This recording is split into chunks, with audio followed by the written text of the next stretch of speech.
61 लोगों की और लिस्ट जारी हो गई है। 61 लोगों की, उत्तर प्रदेश के ही हैं वो।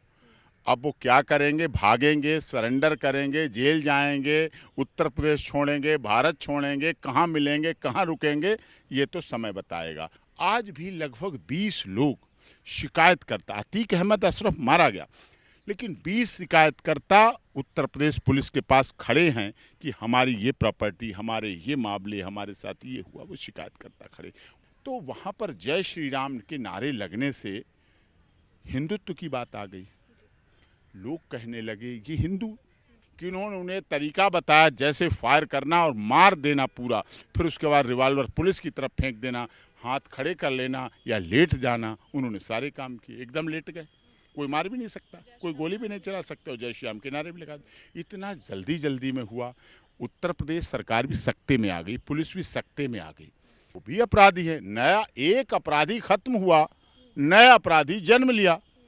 पहले लोग सुपारी देने, कब्जे करवाने, मरवाने, किडनैप करवाने के लिए अतीक अहमद के पास जाते थे, अब इनके पास जाएंगे। अतीक अहमद की भी इस एनकाउंटर में मरने में स्वयं की भी थोड़ी गलती थी।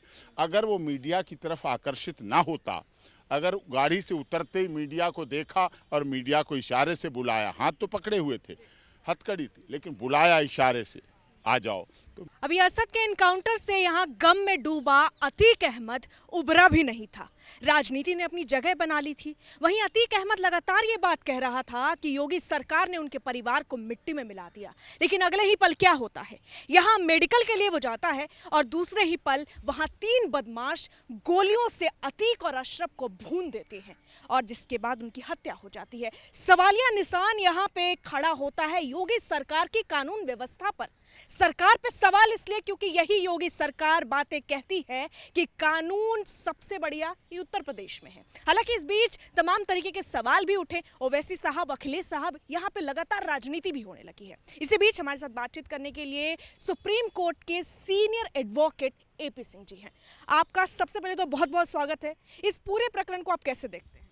नहीं, पूरा प्रकरण आग जहाँ से शुरू होती है वहीं पर पहले समाप्त करने का काम करती है।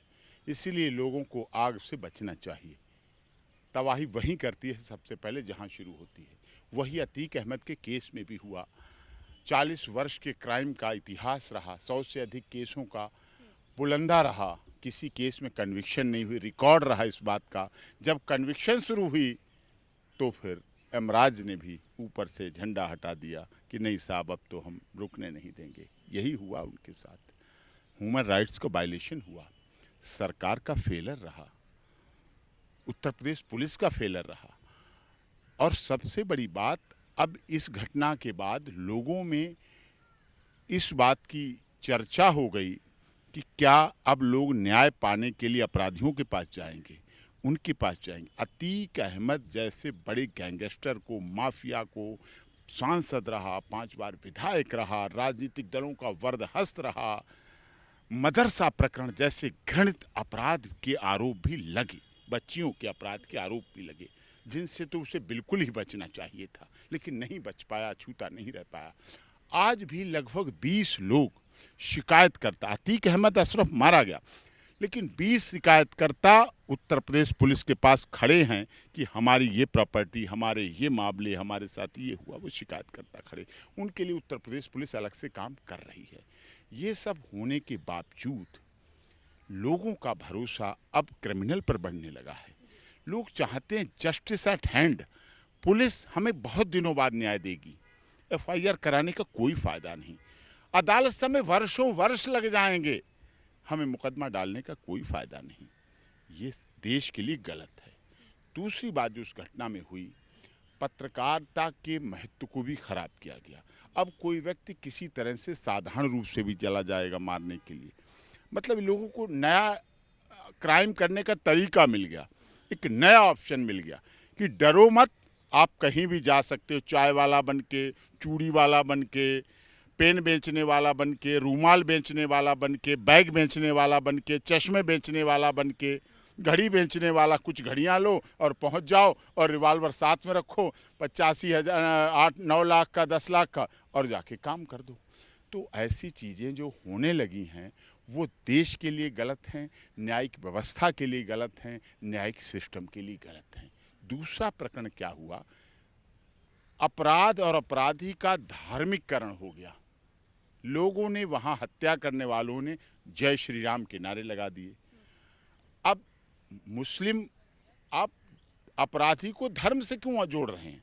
अपराधी का तो कोई धर्म होता नहीं, वो तो अपराध कर रहा है। वो तो अपने बिरादरी, अपने धर्म, अपने जाति वालों के साथ भी अपराध कर रहा है। उसकी तो अपराध की प्रवृत्ति है। वो तो कोई गिन के नहीं मारता, जाति का देख के नहीं मारता है। तो वहाँ पर जय श्री राम के नारे लगने से हिंदुत्व की बात आ गई। लोग कहने लगे ये हिंदू व्यक्ति था। अब उन्होंने किस साजिश के तहत नारे लगाए? क्या योगी सरकार को बदनाम करने के लिए साजिश लगाए, या हिंदू मुस्लिम एकता को खराब करने के लिए नारे लगाए, या अपने माइंड के पागलपन से नारे लगाए? अब उनमें एक बच्चा भी है, बता रहे हैं लोग, माइनर है, तो माइनर को भी हत्या में प्रयोग किया गया। ये बड़ी समस्या पैदा हो गई। ये जो समस्याएं हैं अब नए रूप में ले रही हैं। वो जो मारने वाले थे वो तो कल्पना नहीं कर सकते थे अतीक अहमद के पास भी जा पाएं, लेकिन उन्होंने इतना बड़ा जघन्य काम किया जो काम पुलिस नहीं कर पाई। 100 मुकदमे जिन पर हुए, 100 तो मुकदमे हुए, लेकिन मुकदमे तो हजारों होंगे। जो लोग FIR नहीं करा पाए, जिनकी हिम्मत नहीं हुई। क्या सांसद के खिलाफ FIR लिखी जाती है जब वो सांसद थे? क्या 5 बार विधायक रहा, विधायकों के खिलाफ FIR कितनी लिखी जाती हैं? कोई विधायक लिखा दे तो बड़ी बात है, कोई मुख्यमंत्री कह दे तो लिखा दे बड़ी बात, आम आदमी की तो नहीं लिखी जाती है। तो उनमें से कोई पैदा नहीं हो पाया कि उसका हत्या कर सके। लेकिन उन 3 लोगों ने ऐसा प्रयास किया। वो किसके इशारे पर किया, उसको चलाने वाले कौन हैं, उसको मास्टरमाइंड कौन है? खालिस्तान है, लश्कर तैयबा है, पाकिस्तान है, चीन है, कौन है? दुबई है। उनके मास्टरमाइंड कहाँ बैठे हैं? उन्होंने क्या राय दी? किन्होंने 9 लाख का रिवाल्वर दिया? किन्होंने 250-250 रुपये कारतूसों का ढेर दिया? किन्होंने उन्हें तरीका बताया जैसे फायर करना और मार देना पूरा, फिर उसके बाद रिवाल्वर पुलिस की तरफ फेंक देना, हाथ खड़े कर लेना या लेट जाना? उन्होंने सारे काम किए, एकदम लेट गए। कोई मार भी नहीं सकता, कोई गोली भी नहीं चला सकता, और जय श्री राम के नारे भी लगा दिए। इतना जल्दी में हुआ। उत्तर प्रदेश सरकार भी सख्ते में आ गई, पुलिस भी सख्ते में आ गई। ये लोग कुछ ऐसे भी हो सकते हैं जो योगी जी को बदनाम करना चाह रहे हों। लेकिन योगी जी की कानून व्यवस्था को तो टाइट रहना चाहिए था ना। आप एक सांसद को ले जा रहे हैं, पूर्व सांसद जिसने अपराध किए हैं, जिन पे इतना दर्ज है, कानून व्यवस्था पे उन पर सवाल उठता रहा है। लेकिन यहाँ पे जो योगी सरकार कहती रही है कि हम यहाँ पे अपराध पनपने नहीं देंगे। 3 बदमाश वो भी तो अपराधी ही है।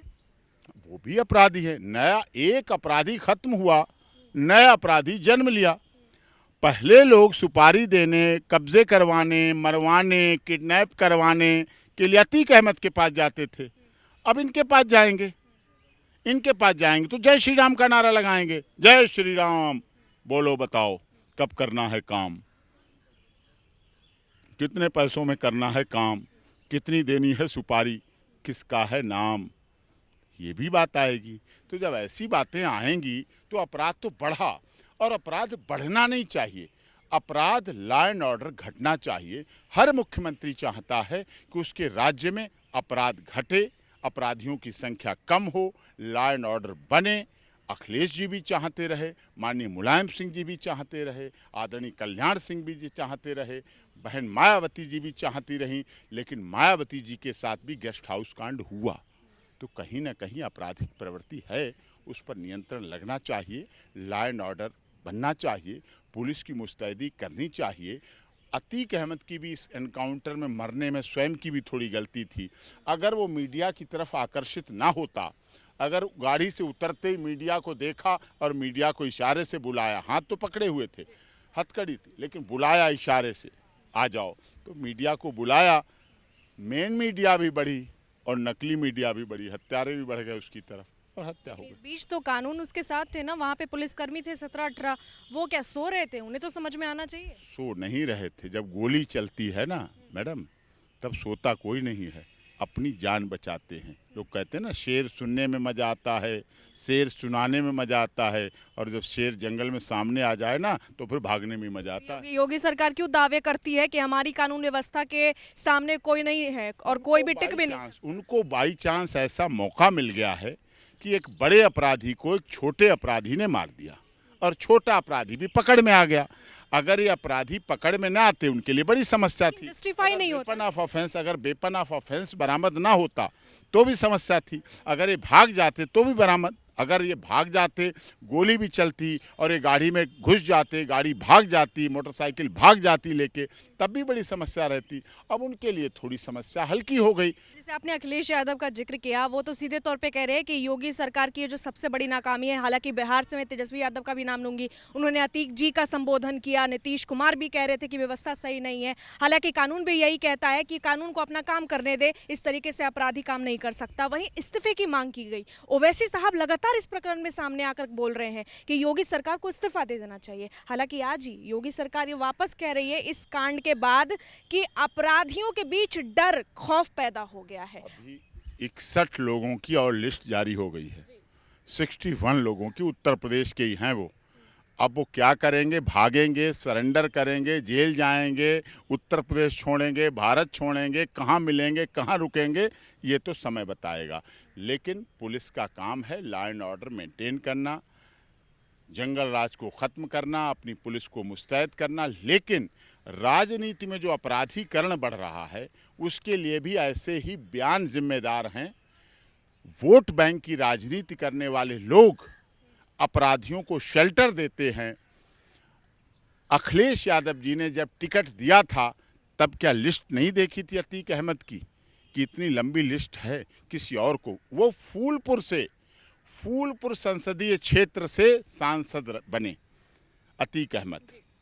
फूलपुर वो संसदीय सीट रही है जिसने देश के प्रधानमंत्री जवाहरलाल नेहरू को देश की बड़ी पंचायत में पहुंचाया। चाचा नेहरू बने, वो तो गुलाब का फूल लगाते थे। अब अतीक अहमद जी फूलपुर से सांसद बन के विदेशी हथियार लगाते थे।